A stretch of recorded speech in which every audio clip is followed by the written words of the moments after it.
What's going on? Welcome to After the Show.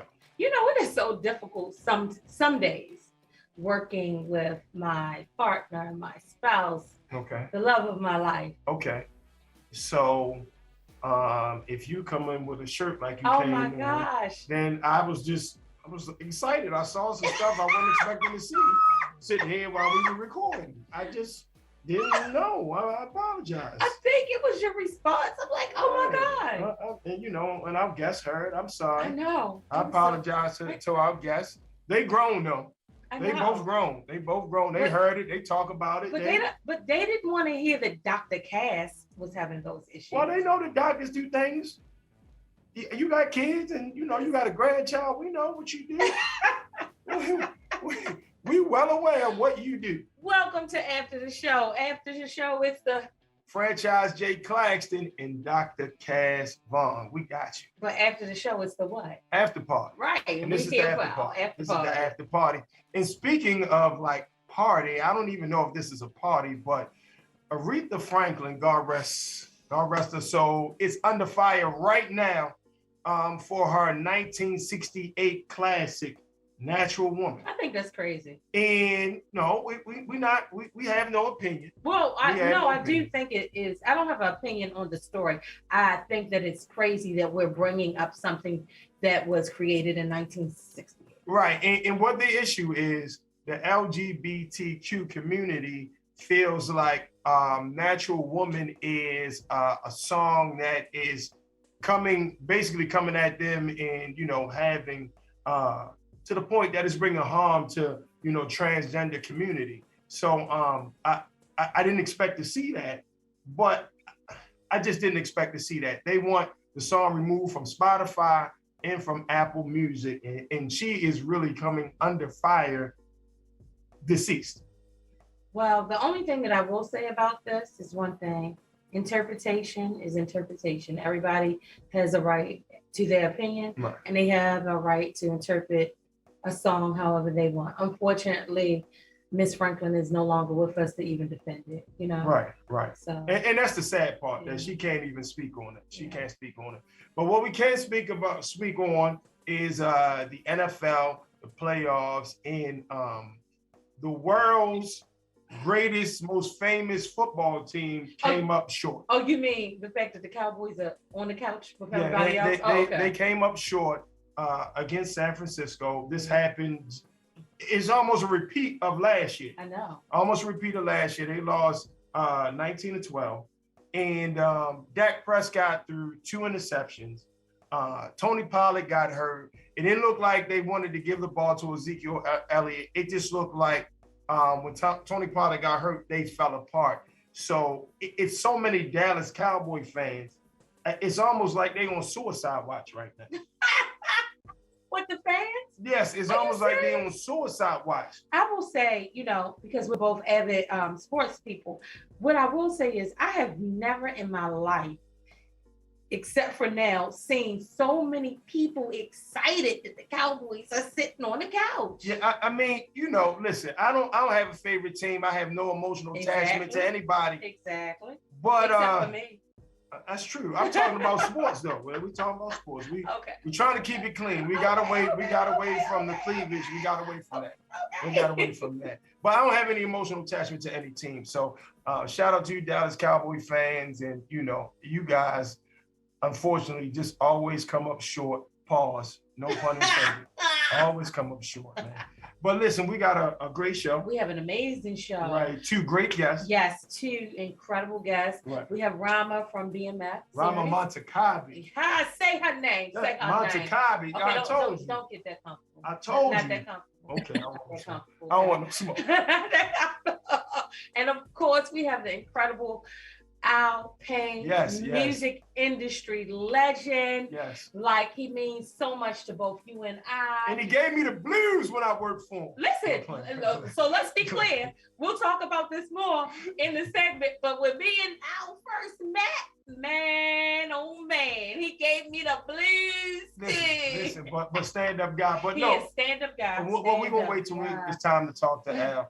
Right now, we're going to talk to Rama Montakabi of BMF, the BMF series that's playing on Stars right now. How you doing? Welcome to After the Show. Rama. I'm good. Thank you. Thank you for having me.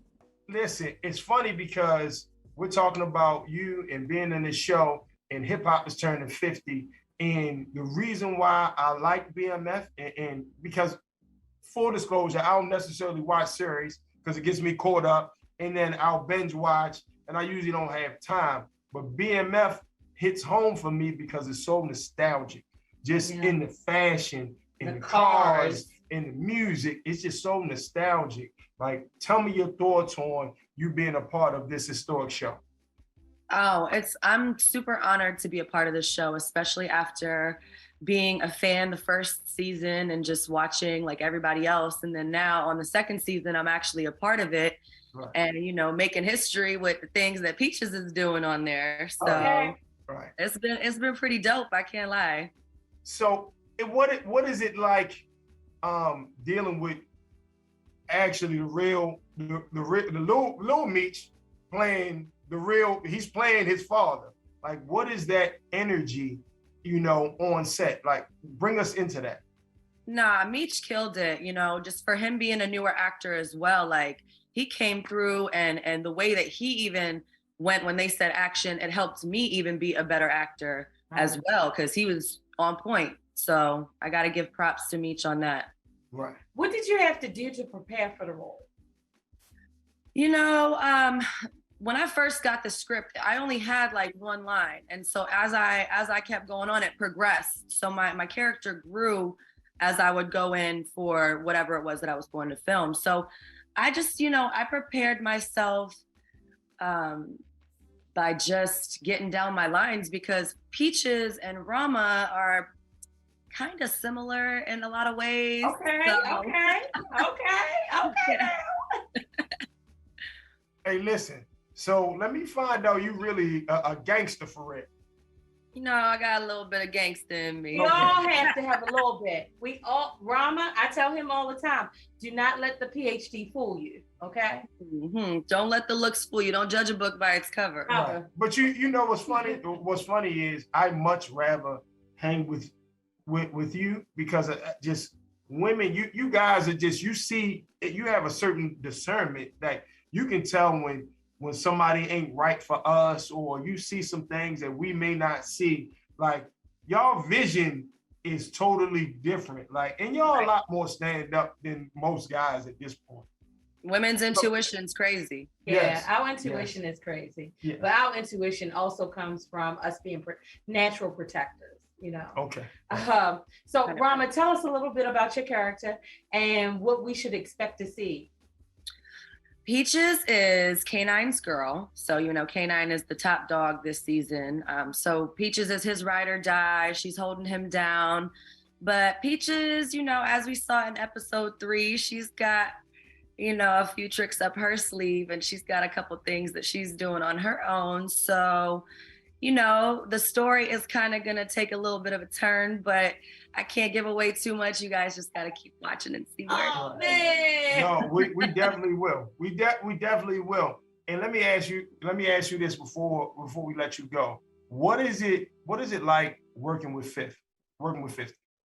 Oh, 50's amazing. You know, I really didn't get too much time with him on set. You know, I saw him one time when he came into the hair and makeup trailer when I first got there. So it was just like a little introduction. But other than that, like, just everything that he has done for us and the platform that he's given us. And I'm just so appreciative, and I'm thankful to be a part of the team now and a part of the BMF family. He's super smart. I had a chance. He had a Super Bowl party when he still had Mike Tyson's, you know, when he bought Mike Tyson's house up in Connecticut. And I went to a Super Bowl party, and I had a chance to just kind of like listen to him and talk to him before folks got there. And it's just so different than what you kind of hear on record and the stories that you hear. Just super intelligent, and just his vision is crazy. Now, Rama, before you go, hip hop is 50. What was the hip hop song that actually like made you say, I love this genre of music? And we're gonna take it way back. 1, 2, 3 into the 4. Snoop Doggy Dogg and Dr. Dre is at the Okay, dub. okay, doggy style. Okay, come on. I'm Actually, no, that's early. That's deep cover. That's early. That's early. That's early, Snoop. I'm showing my age a little bit.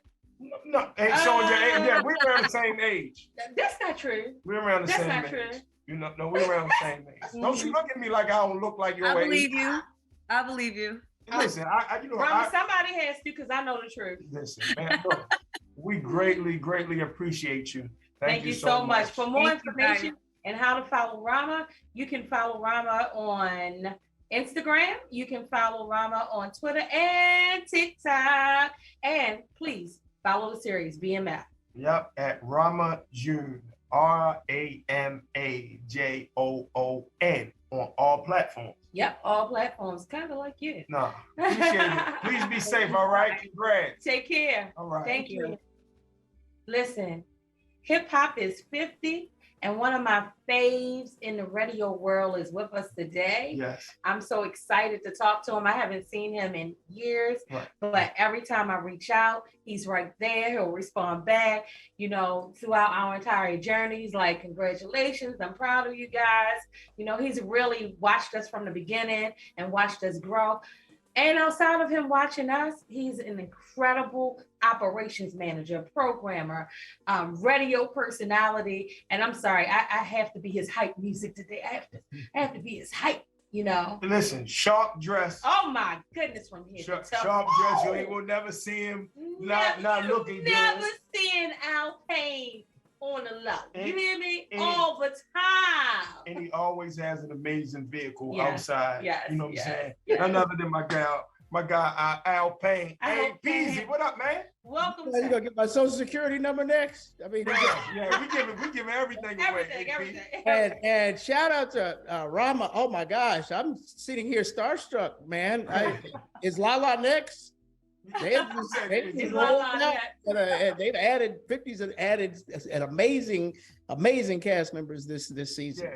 Yeah, he really has. Definitely, man. I won't spoil it for you, Jay Claxton, because I know you. But man, yeah, because I'm behind. I'm behind. I haven't seen episode 2 and 3 yet. I'm behind. The episode that she was just referring to. Right. I'm a fan. Just yeah. Anybody see it? I'm a fan. This sounds like a Starflix and chill night. Right. Starflix and chill. Right. No, I like it, man. Hey, P, what's been going on, man?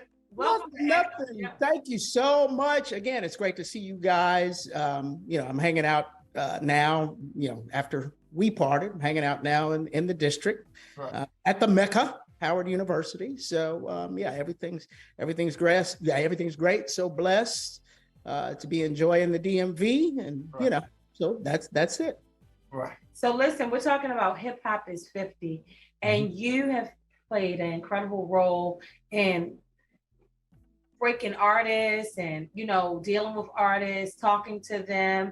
What does that mean to you? What does it mean that hip hop has lasted 50 years? Means everything. I mean, just to be at where I am right now and just looking back over, you know, my time with you guys and everything like that. Hip hop is ubiquitous. It's ubiquitous. It's truly now to a point where it's ubiquitous worldwide. Doesn't matter your age, your skin color, what you're doing, you've got some hip hop story. If you're country, you got a hip hop story. If you're, of course, pop has a hip hop story, but you know, Beyonce just got $24 million to do a show.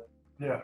Right. Yeah. Right. You got the bag. Blows your mind. It just blows your mind as to how, you know, our culture, our generation. I mean, we are so fortunate just to watch the birth of hip hop and where now. So, you know, interesting enough, we were having a conversation with one of our mutual friends, Ron Stew, and he was saying the one thing that he could say about hip hop is that this is a genre of music that him and his son would be able to share together. Right. Absolutely. And we're seeing that. We have, you know, on campus, of course, we have, you know, my station, my big station, of course, is WHUR, which, you know, we dabble. Who would have imagined, you know, in 1970 when we came on the air, we would be dabbling in a little bit of hip hop. Yeah. But, you know, generations change. The one thing, good thing about WHUR was the forefathers came on saying, you know, this is the 360-degree Black experience. Okay, so what you're hearing right now, or, you know, if anybody if you want to listen, I know you guys are worldwide, so you can listen at WHUR.com. You're hearing the 2023 version of that 360-degree Black experience. So certainly hip hop is part of that. Now, up the hall, we have the campus station, WHBC, and I got to tell you, I think I'm a music guy. I mean, you guys know, Right. you, Jay, could sit and talk music, but the things that the students are on right now, it just blows your mind. It's stuff that I couldn't wrap my head around. You know, I'm just like, oh my gosh, you know, what's that? You know, we're thinking Little Baby and things like that. They're so far on into, you know, the music and what they're doing. It's crazy. Right. It's no such thing as an exclusive anymore. Radio doesn't break records anymore. It's they have the music, and we noticed that when, you know, I was your guy at, you know, at a station that you ran, where we didn't set the tone or set the trend. The people did, the listeners did. They got the music before we did. Absolutely. And it's crazy how hip hop is now, because it's so accessible. It's so accessible. They got artists that, like you said, we don't even know about right now. Al, how do you think social media has influenced or played a part into hip hop? Yeah, I mean, of course, that's the changing thing. I mean, you know, again, you know, when I started, I won't, you know, put you guys in there, but radio was where we could break songs. Right. You know, we would get a song and, you know, we would immediately go and put it on and, oh, we're the champion. Not like that at all. Right. We just, our responsibility now in radio media, you know, is to be a mirror image of the community that we serve. And we have to go find the music, you know, as your partner says, you know, they have to be, he and I used to always talk about people in the lounges, standing up on the couch and partying to a specific song. So yes, social media has just changed the game, and we have to either adapt or we'll be left behind. Yeah, or we'll be left behind. So you know, TikTok, everywhere. I mean, it's crazy. I mean, you look at the rise of it is still hip hop, but you look, biggest story was probably Chris Brown's Under the Influence is one that started. The label wanted to go. I hope they aren't watching because I'm telling their secrets. They wanted to go with another song, but because of TikTok, boom, Under the Influence. Last Christmas, Moni Love's Hours and Hours. Radio didn't even know anything. It was one station in the country playing that song. Right. It was just already so. I mean, it was crazy. Right. So. Right. Yeah, they dictate. We, like you said, we just serve them at this point. Absolutely. So, let me ask you something, Al, because I don't think I've ever asked you this. I don't think I know the answer to this question. When you heard this song, when you heard this specific song, it made you say that this is a genre of music that I'm going to deal with. What song was that? Because I know what song it was for me. And I'm anxious to know what song it was for you. Okay, so probably two. Probably Tribe Called Quest. Probably Applebaum. One, and then because I like R&B too, so you know, I was all into the R&B stuff. But then, you know, any Outkast song just had me like, oh my God, what is this? What, you know, what is this? What are we gonna do? I mean, it was in college, you know, and you know, I'm from a small town, so you know, I really didn't, you know, but you know how you always hang around the slick people from Atlanta and the slick people from the bigger cities, and you know, they bring their music in, you know, be it on cassette or CD or anything like that, and you just be like, oh my God, this is it. So I'd have to, I'd probably say Outkast. I'd probably say anything from Outkast, Elevators, anything like that. So Andre 3000 Prototype is one of my favorite songs Yeah. in the whole world. Yeah. One of my favorite songs. I almost cried the other night because, again, I don't know how. I was just sitting here and all of a sudden, International Players Anthem. I know that's UGK and those came up, but yeah, that's that song, man. That song is just, it's just out of here. It's just, I mean, literally, I was just like, because I think about UGK and everything like that, because I have spent time in Texas, but right. Man, I mean, just that we could sit here and go on forever about, that kind of sweet spot, the 90s, the 2000s and everything like that. So it's hard to be on a song with 3 stacks. It is tough. It's tough. Tough. Absolutely. Thank you so much. Thank you so Thank much. you guys. Yay, congratulations. Thank you, Al. Hey, Al, it's a proud moment for me to be on here with you, man. It means a lot. You dig what I'm saying? It does. In the same way, I was able to talk to Mark Clark on the previous show. It meant a lot. Like, you guys played a heavy role in the man, the DJ, the entrepreneur, the personality that I am. So it means a lot, bro. I appreciate. I thank you for giving me hell, for being your 5 o'clock guy. You know what I'm saying? And it made you a better person. Yeah, and even when I moved to the midday, which I didn't want to move to, but that was great as well because you gave me a bigger palette to paint my picture on. So thank you so much. Thank you for everything that you've done for the culture. Thank you for everything that you've done for us. We appreciate you, Al. For more information on how to follow Al Payne, of course, you can follow my guy Al Payne on Instagram at AlPeasy3. Al is at WHUR. So if you get an opportunity, download and you can listen to 96.3 WHUR online. Yes. Thank you guys. Hey, Jason, I see those clothes. Send me something, man. Send me something. I got you. I got you. Thank you. Dr. K. All right. Thank you, guys. I got a sweatshirt for you coming. Absolutely. For your weekend, when you drive around in that car. Listen, love business on live. Yes. What you got for me? What does transparency mean to you? What does transparency mean to me? Yes, what does transparency mean to you? I'm gonna tell you what transparency means to me, especially in relationship. You allow me to be transparent, meaning a lot of people do not get to see the softer side of Dr. Kaz. Right. They see the polished side. They see the educated side. They see the well-spoken side. They see the great debater, but they don't. You see the Paul Kite side too. Don't leave that out when you come from the hood for it.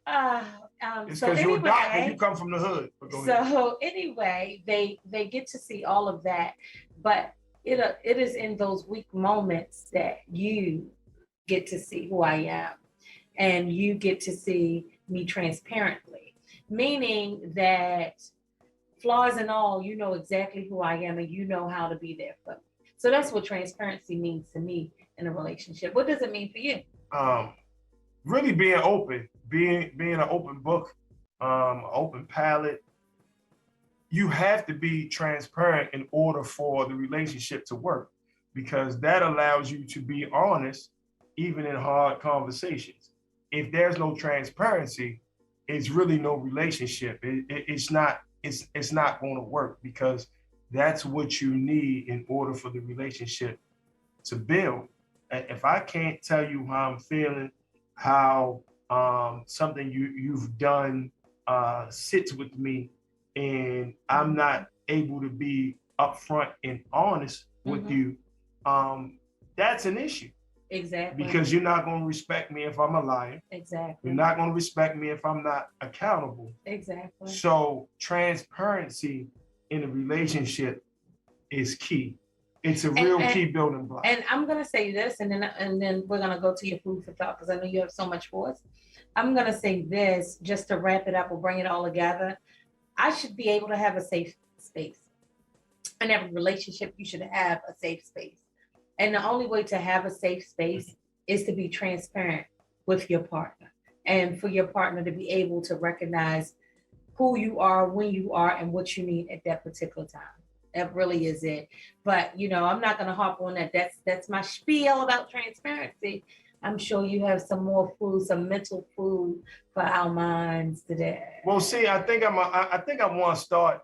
I want to start a little issue. I think I want to be a little, Let me take my glasses off. Start. I'll take the glasses off again. And I'm not starting. I mean, this is how I feel. Okay. All right. So your food for thought today is take your emotions out. Take your emotions out of it. So hear me out. You cannot make a conscious, really direct and great decision if your emotions are involved. I agree. You can't. And this is not just relationships. This is in business. This is in work. This is in friendship. This is in family. You have to take your emotions out of any situation in order for you to deal with the situation accordingly. It's a lot of people that unfortunately have, dead and gone or in the hospital or have, maybe been unfortunately incarcerated or had, really went through some things they shouldn't have because they could not control their emotions. At the end of the day, 9 times out of 10, you make a bad decision dealing with emotions. So get your emotions in check. Get your emotions in check. Take a step back. Get yourself together. Then deal with whatever the problem is, whatever the issue is, accordingly. Because we ain't really dealing with the problem. All we got to do is deal with solutions. You know what I'm saying? But you have to take your emotions out in order to deal and figure out the solutions. Please thank me later. Yeah. I want you to thank Jay Clarkson and Dr. Cass and after the show and food for thought later. Take your emotions out. Yeah. It'll help you out a whole lot. We've had an incredible show today. Yes. I'm grateful for our guests. It was great catching up with Al Payne. Of course, it was great catching up with Al Payne. And of course, Rama from BMF. Yes. Now we have to go home and have a Starflix and chill. Right. I think I may be an episode in front of you. Okay. Because I saw episode 1. You need to see episode 1, 2, and 3, right? So you'll have to watch it again. Okay. All right. Sounds good. As long as I can have a cigar and a cocktail. Okay. Talk about cigar and cocktail. Special thanks again to Fire and Smoke Cigar Parlor. Yes. And Shirley McCullum. Thank you for allowing us to film here. We appreciate you. Right.